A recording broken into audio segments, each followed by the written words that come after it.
Oke, menurut Bapak Tongam bahwasannya syarat perusahaan yang bisa kita ikuti apalagi yang bersifat online adalah perusahaan yang legal dan logis. Oke, pada kesempatan hari ini saya akan membahas ya, karena beliau pada akhir Juli kemarin memberitakan di Detik Finance bahwasanya ada beberapa entitas yang diblokir, tetapi ada entitas yang dinormalisasi dan salah satunya adalah Future Viewtech. Lalu bagaimana? Oke, simak sampai akhir. Assalamualaikum warahmatullahi wabarakatuh, VTuber semangat pagi, salam ekstrim.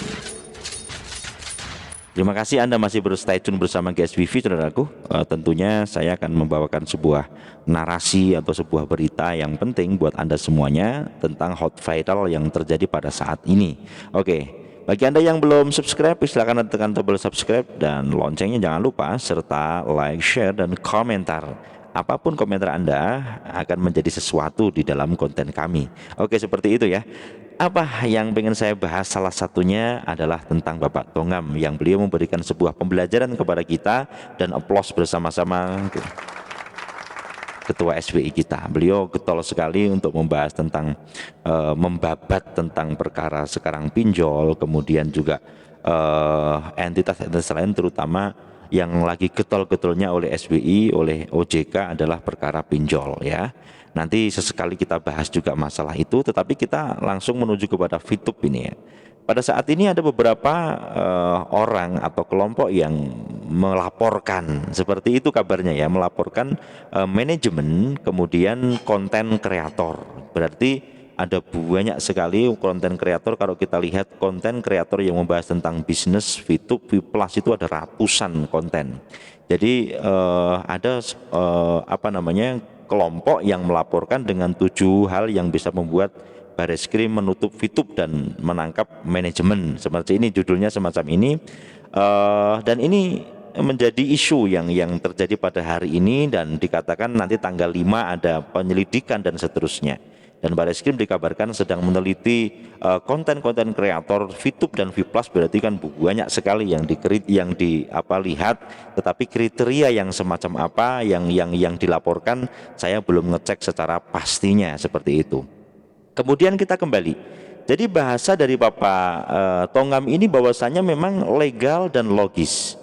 Beliau mengatakan bahwasanya memang ketika legal itu bisa diperjuangkan. Lah logisnya bagaimana? Logis ini kan dengan pemantauan bersama, baik dari member atau yang mengikuti aplikasi itu ataupun dari SBI yang mengawasi pergerakannya, kan semacam itu secara logisnya.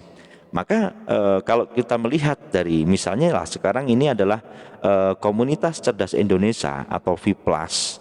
Ya kan, ini yang dibangun beberapa kali secara legal, ini full legal. Inilah salah satu perusahaan yang digandeng oleh VTube untuk berkolaborasi semacam itu. Kemudian secara VTube sendiri, Pak Prabowo kemarin sudah memberikan ibaratnya lah, ketika VTube mau bergerak, itu mereka tidak kowar-kowar di konten. Inilah yang terjadi pada saat ini, dan ini kalau menurut saya arus bawah juga tetap menuntut bagaimana namanya Pak Prabowo, kemudian Pak Wilbert Karimun dan seterusnya untuk tampil segera memberikan sebuah klarifikasi kepada member atau seluruh member. Walaupun saya yakin Anda semuanya sedang sibuk luar biasa untuk mengurus maintenance yang dikatakan di 60 hari minus 10 hari. Jadi 50 hari lagi harapan semua arus bawah VTube on, semacam itu. Tetapi dari apa yang dikabarkan oleh beberapa kreator dan juga beberapa kelompok bahwasanya akan menutup. Nah, ini bahasa ini membuat menutup. Bahwasanya laporan-laporan itu mengarahkan supaya VTube ini ditutup. Nah, seperti itu. Nah, sementara keadaan VTube pada saat ini adalah memang sedang maintenance untuk memperbaiki. Tetapi secara normalitas kemarin di Detik Finance itu dikatakan normalisasi VTube ini bersama 2 entitas lain yang dilaksanakan, itulah dinormalisasi, berarti secara legalnya lulus seperti itu. Nah, tentunya dengan pengkabaran-pengkabaran semacam ini kita harus mencerdaskan diri dalam artian untuk menyimak secara lebih dalam. Dalam artian kalau memang dilaporkan dan seterusnya, lah luar biasa, supaya ada evaluasi kepada manajemen Fitub. Seperti itu saudaraku. Itu kabar yang paling penting yang terjadi pada saat ini, dan bahwasanya kita harus tetap ingat pesan Pak Tonggam bahwasanya legal kemudian logis ini harus kita perhatikan supaya kita semuanya dalam melaksanakan investasi, melaksanakan yang bersifat aplikasi kita aman. Seperti itu. Kita ikut sama aturan-aturan yang ada saudaraku. Ini sementara yang bisa saya sampaikan kepada Anda. Nanti akan saya sambung dengan tentang pengertian Fitub sendiri. Kemudian yang kedua adalah tentang yang analisis mereka tentang alasan untuk melaporkan Fitub dan manajemen ini, serta dikatakan leader-leader tingkat atas seperti itu ya, yang saya juga tadi sempat mendengar ada sebut nama ini itu dan seterusnya. Tetapi di sisi lain saya sendiri selaku GSWV yang selalu memberitakan kabar update dari Fitub ya kan, tentang Fitub Fiplas saya akan berikan kabar, tetapi bahwasanya saya membawa arus bawah supaya arus bawah ini tidak ketinggalan informasi yang A1 saudaraku. Jadi intinya seperti itu, dan apapun yang terjadi saya pikir itu yang terbaik. Maka ketika memang ada pelaporan tentang Fitub dan seterusnya, ya biarkan berjalan semacam apa, dan ini pastinya manajemen akan berbuat apa, nah nanti kita tunggu klarifikasi dari mereka. Harapan saya seperti itu, sehingga kami arus bawah beserta Anda semuanya pemirsa GSBV bisa melihat info ini secara valid gitu kan. Alangkah indahnya yang berbicara nanti ada Pak Prabowo nongol, kemudian Pak Wilbert nongol kembali, kemudian bahwasanya yang menjadi sebuah perbedaan pendapat. Kalau legalnya sih jelas, Fitub legal luar biasa.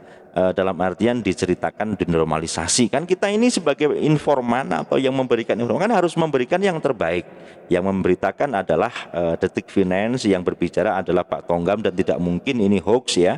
Kemudian di Instagram beliau, kemudian juga di WA-nya OJK, di webnya OJK, kita sering lihat di konten saya, dan semuanya real ya, kompresnya jelas seperti itu. Legal oke, tetapi yang menjadi logis ini ternyata ada beberapa pendapat. Ada pendapat yang dari dalam dan ada pendapat yang dari luar. Maka kita sendiri harus melihat secara nyata supaya apa? Nanti kita bisa memilih apakah nanti kita akan jalankan Fitub ini secara terus, ataukah kita akan berhenti, atau kita akan bagaimana.